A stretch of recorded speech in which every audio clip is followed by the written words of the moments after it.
Hello everyone and welcome to Galaxy 89 Cars. Now you actually joined me at home for my final video of 2018, which is an end of year Q&A. Now I asked you all for questions on Instagram, on YouTube of course, and on Facebook. The vast majority of you said yes, you'd love to see a Q&A, so that's what I'm doing.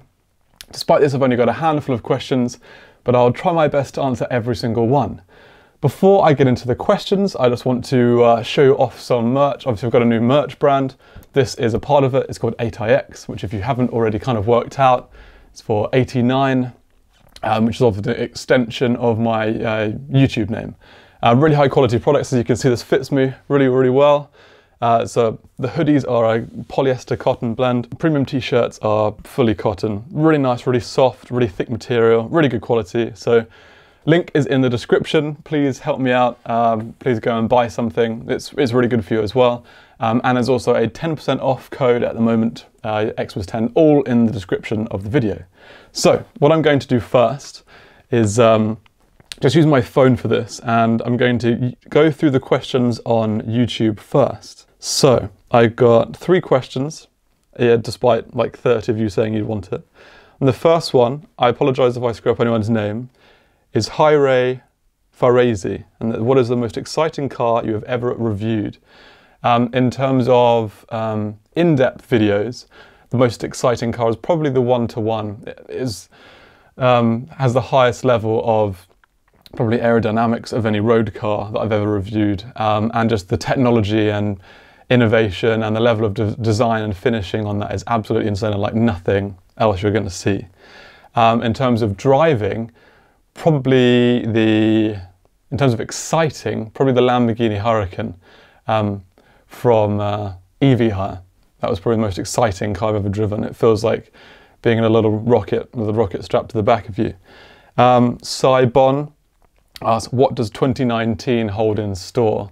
I think this is a question that a lot of other people kind of asked as well. But essentially it's kind of the same as what's been happening. So lots of in-depth tours. I'm always going to try and improve my editing and production quality, so hopefully an improvement in standards.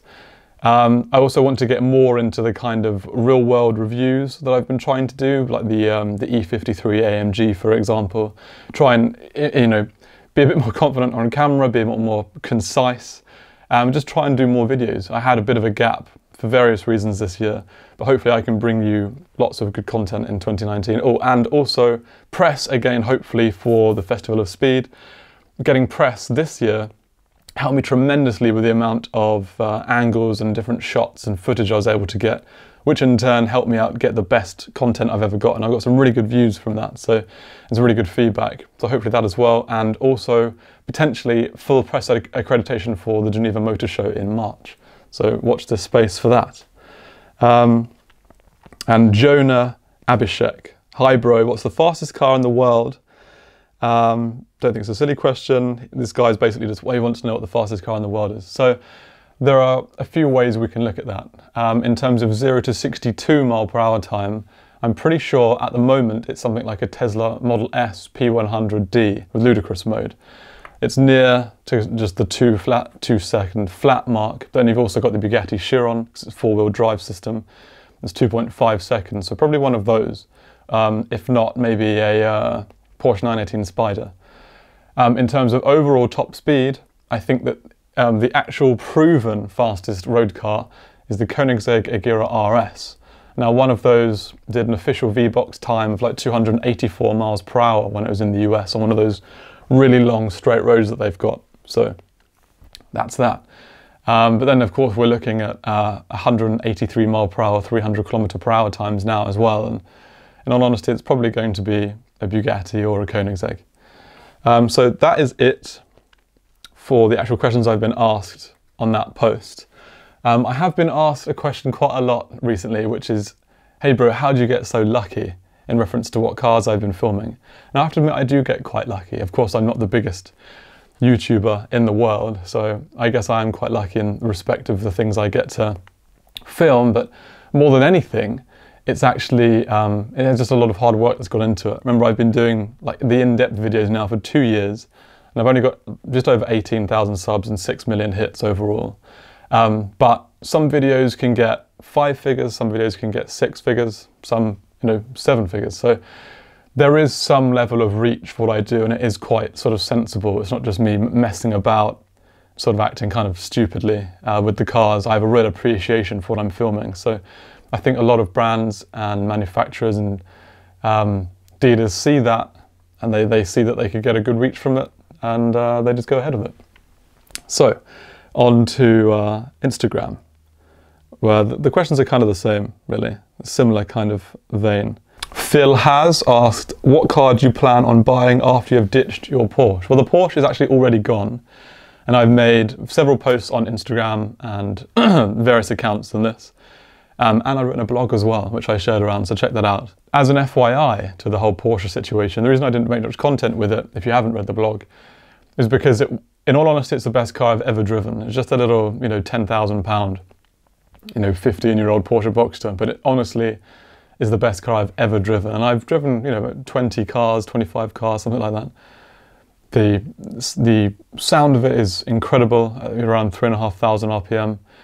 The way that the gears slip in, the clutch feel, how sort of glued it is to the road. It's a fantastic car. So that's gone already. But I didn't make much content with it, going back to that point before I digress.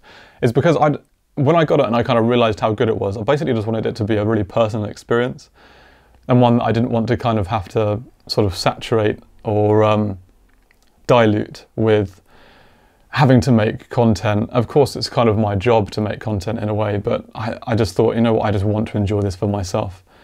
Any future car that I get, I will try and make more of a story with on here. But with that, I literally just wanted it. I just wanted it for myself. So that's that. But what car do I plan? Well, I'm actually putting money in different places at the moment. Investing in trips this year that also include for YouTube content, Geneva, for example. But also kind of looking to get my own place and different things. So money's in different places right now, different priorities. I am almost 30, so it's important that I have my actual setup in place before getting just a fancy car. And I'm not one of these YouTubers who have their own or family's money, so I have to be very self-sufficient in that respect. So in all honesty, it's probably going to be some old BMW or Mercedes that's kind of a bit sporty and has an interesting history behind it, or it's going to be another hot hatch, a more modern hot hatch. I don't know exactly yet, but time will tell. Geeky Ishan said, what's your next year's plans of making videos? Are you going to change your format of making videos? Well, I've kind of already answered this. But once again, the in-depth tours are kind of my mainstay. I will try to change them up a bit. Let me know if you want me to take the music out, or if there's any way you think I could improve making my in-depth videos. Once again, doing the real-world driven reviews, trying to be more concise, better production quality, better angles, that kind of stuff. But I also don't want to be like Seen Through Glass or one of the or JWW. I don't want to be that. I have no interest in creating content like that with fancy. I mean, I've tried it, but it's not for me. What I kind of fell in love with on YouTube is finding out what it's really like. So imagine if you're in the car and there's no like fancy shots or interesting music and stuff like that. It's just very real, because I'm a massive petrol head. Love cars, just love the experience of cars. And I hope that that is communicated in my in-depth videos. But in my real world driven reviews, that's kind of what I want. I want it to be like, I'm a person, this is a car, what are those two things like when they kind of interact? So that's that, really. But also shows as well. Geneva, hopefully, press, and Goodwood, press. And there was another, Arno Auto Art, really cool guy. Actually go and check this guy out. Amazing automotive artist. Are you planning to travel in 2019? Once again, I've already said that. I am planning to travel outside of the car world as well, but I suppose that's kind of irrelevant, and I don't have like a second channel or whatever where I do normal types of vlogs and things. Now, Adam Badry asked me a question yesterday, which wasn't actually a Q&A question, but I'm going to answer it here in the Q&A. And it's, how is the Panamera Sport Turismo e-hybrid? Does it deliver? And I actually made two videos of that car. The first was the in-depth tour that came up months after me making the video. Now, there was some stuff going on in my life at the point, so that kind of got in the way of me getting that video out. I mean, I made the video in February or something, and it didn't come out for ages after. And I also tried to make a driven review as well, but my GoPro was smacked off of the back of the Panamera and a truck drove over it and it was completely smashed. So all of the footage and everything to do with that day was just completely useless. And even if I'd tried to somehow buy a new mount or something, it wouldn't have worked. Like, it just wouldn't have come together. So I didn't actually talk about how the car felt to drive. Now, one thing I could take from it, just from the look of the thing, it's over 5 meters long. This is from what I can remember. So over 5 meters long. So it's a very, very big car. When you're looking at it, it's a big car. When you park it in a parking space and you walk away and you're like, oh wow, the arse of this thing is hanging out, you can see, oh wow, it's a very big car. But when you're driving it, it doesn't feel big at all. It feels like you're driving a 911 or a Cayman or something. You're not aware that you're driving a car that's so long, that's like Wraith level. It feels very nimble, very agile.